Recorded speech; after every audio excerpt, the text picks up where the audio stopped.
सभी को मेरा नमस्कार। मैं सुमन शर्मा आप सबका स्वागत करती हूँ। जैसा कि आप जानते हैं सीरीज चल रही है ये हमारी, इसमें छायावादी युग शुरू हो रहा है। चलिए शुरू करते हैं।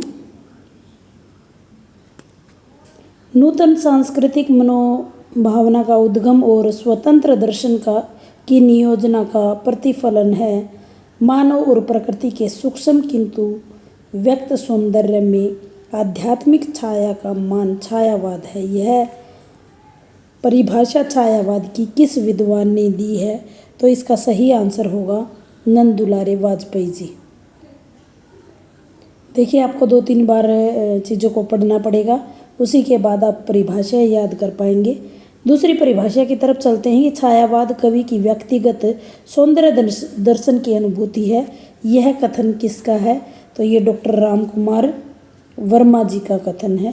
अगले परिभाषा की तरफ चलते हैं। छायावाद भारत में आमूल सामाजिक क्रांतिकारी आकांक्षाओं का साहित्य है। वह वर्गगत उत्पीड़न का विरोधी, शूद्र और नारी की समानता के समर्थक, धार्मिक अंधविश्वासों और रूढ़ियों का विध्वंसक साहित्य है। यह शब्द किस विद्वान के हैं?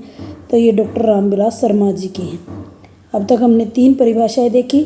तीनों परिभाषाओं में नूतन सांस्कृतिक मनोभावनाओं का उद्गम वाली जो हमारी परिभाषा है वो नंद दुलारे वाजपेयी जी की है।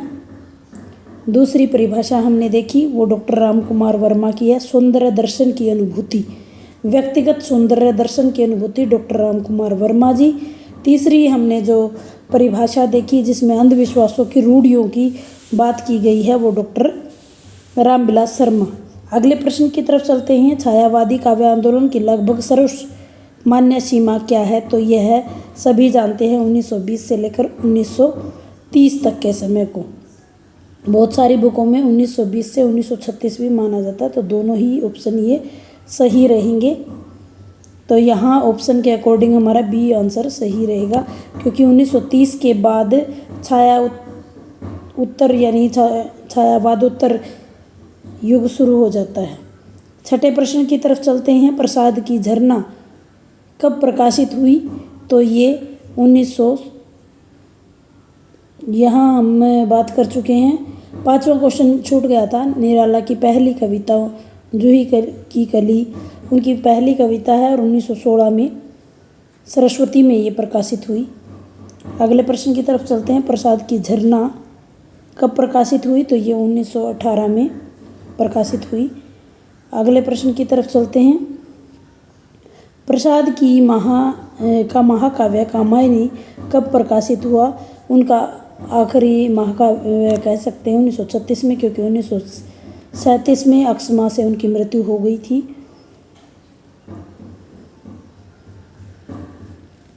अस्थमा प्रखर रोमांटिक भावबोध के लिए किस आधुनिक काव्य आंदोलन को रेखांकित किया गया है? तो ये छायावाद है। सही आंसर आपका ए हो जाएगा। पल्लव किसका काव्य ग्रंथ है? तो पंत का काव्य ग्रंथ है ये। जब कीड़ी मारे पड़ी दिल हिल गया, यह काव्य पंक्तियाँ किस कवि की हैं?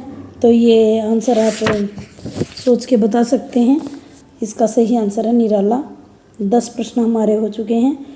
सरोज समृद्धि किसकी लंबी दुखांत कविता है और हिंदी का भी पहला शोक गीत इसको कहा जाता है?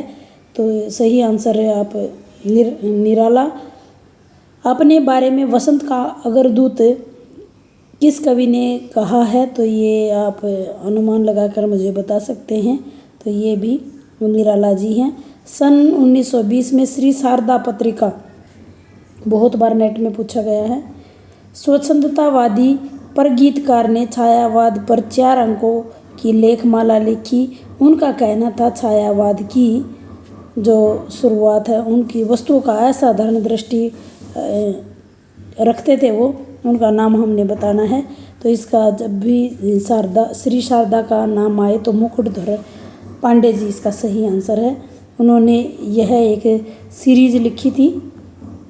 पंत प्रसाद, निराला और महादेवी छायावाद के 4 स्तंभ माने जाते हैं। तो 5वां स्तंभ किसको कहा जाता है? देखिए ये नवीन प्रश्न है ये।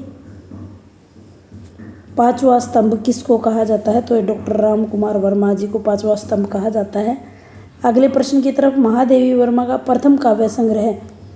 एक दिन मैंने इसमें आपको इसी पे करवा रखी है, नीर निशा दिया। नीर निशा दिया, इससे आप इनके 4 मुख्य काव्य संग्रह का नाम याद कर सकते हो। नी से आपको याद ही हो गया होगा कि कौन सा है, निहिर। और इसकी व्याख्या आप कमेंट बॉक्स में कमेंट करके बताइएगा मुझे इनके काव्य संग्रह के नाम। निहार इसका सही आंसर रहेगा। अगले प्रश्न की तरफ चलते हैं। कामायनी के रचयिता अभी बात कर चुके हैं हम, 1936 में लिखी थी और प्रसाद जी ने लिखी थी। 1936 में लिखी थी और प्रसाद जी ने ये लिखी थी। अगले प्रश्न की तरफ, निराला का प्रथम काव्य संग्रह अभी बात की थी हमने, जूही की कली और 1916। नेक्स्ट प्रश्न की तरफ चलते हैं। छायावाद को छायावाद नाम किसने दिया? छायावाद को छायावाद नाम किसने दिया? तो इसका सही आंसर था मुकुटधर पांडे। कामायनी का प्रथम सर्ग का, ये कामायनी के 15 के 15 सर्ग, टोटल 15 सर्ग हैं। 15 के 15 मैंने सीरीज वाइज ट्रिक के माध्यम से करवा रखे हैं। आप प्लेलिस्ट में जाइएगा, प्लेलिस्ट में आप हैंड रिटन नोट्स देखिएगा, उसमें सारे छोटे छोटे ट्रिक्स के माध्यम से 2 या 3 मिनट की मुश्किल से वीडियो हैं, सारी चीज़ें आपको समझाई गई हैं। उम्मीद करूँगी कि आप देखेंगे और अपना जब ये छोटे छोटे वीडियो देख लेते हैं तो आपका जो क्वेश्चनों के आंसर देने की ट्रिक लगानी होती हैं वो अपने आप बनती जाएंगी। तो सबसे पहले है चिंता। इसी में मैं आपसे प्रश्न पूछती हूँ कि इसका लास्ट सर्ग कौन सा है, कमेंट करके बताइएगा। पंत की पहली कविता का नाम, पंत की पहली कविता का नाम हमने बताना है। तो ये सबसे पहली कविता है परिवर्तन। इसका सन आप मुझे कमेंट बॉक्स में कमेंट कीजिएगा। कुकुरमुत्ता के रचयिता हैं, कुकुरमुत्ता के रचयिता निराला जी हैं और इसकी जो समय है ये 1942 है। छायावाद की प्रथम प्रयोगशाला किस कृति को कहा जाता है? देखिए वेरी इंपॉर्टेंट क्वेश्चन है। छायावाद की प्रथम प्रयोगशाला किस कृति को कहा जाता है? तो इसका सही आंसर है हमारा झरना। झरना, आंसू, लहर, कामायनी। समझ गए होंगे आप किसकी रचना है ये? प्रसाद जी की रचना है। और झरना। कला और बूढ़ा चांद किसकी रचना है? कला और बूढ़ा चांद सुमित्रानंदन पंत की है और सुमित्रानंदन पंत को पहला ज्ञानपीठ पुरस्कार भी मिला था। किस साल में मिला था ये आप कमेंट बॉक्स में कमेंट कीजिएगा। छायावाद स्थूल के प्रति सूक्ष्म का विद्रोह है। बहुत छोटी सी डेफिनेशन है, बहुत ही ज़्यादा महत्वपूर्ण है, बहुत बार पूछी जाती है। और जब भी कोई चीज़ आप छायावाद के बारे में लिखते हैं तो ये डेफिनेशन सभी इसको कोट करते हैं। डॉक्टर नगेंद्र जी की है। हिंदी के विशाल मंदिर की वीणा पाणी किस कवित्री को कहा गया है? तो कवित्री आप जानते ही हैं, महादेवी वर्मा। इनको आधुनिक मीरा भी कहा जाता है। उम्मीद करती हूँ छोटे से वीडियो के माध्यम से आपको सही जानकारी मिल पाई होगी। अगले वीडियो में फिर से मिलते हैं। इसमें 73 प्रश्न दिए हुए हैं तो 25 मैंने यहाँ करवाए। 25 के 3 वीडियो मैं आपके सामने प्रस्तुत करूँगी और जैसा भी आपको सही लगे आप कमेंट करके ज़रूर से बताया करो कि आपको वीडियो कैसा लगा, इसमें क्या कमियां रही, इन कमियों को किस प्रकार से सुधार किया जा सकता है। ये कमेंट आपके बहुत ही वैल्यूएबल होते हैं आगे के वीडियोज़ के लिए। और मेरा उद्देश्य आप सबके जीवन में कुछ न कुछ वैल्यू ऐड करना है।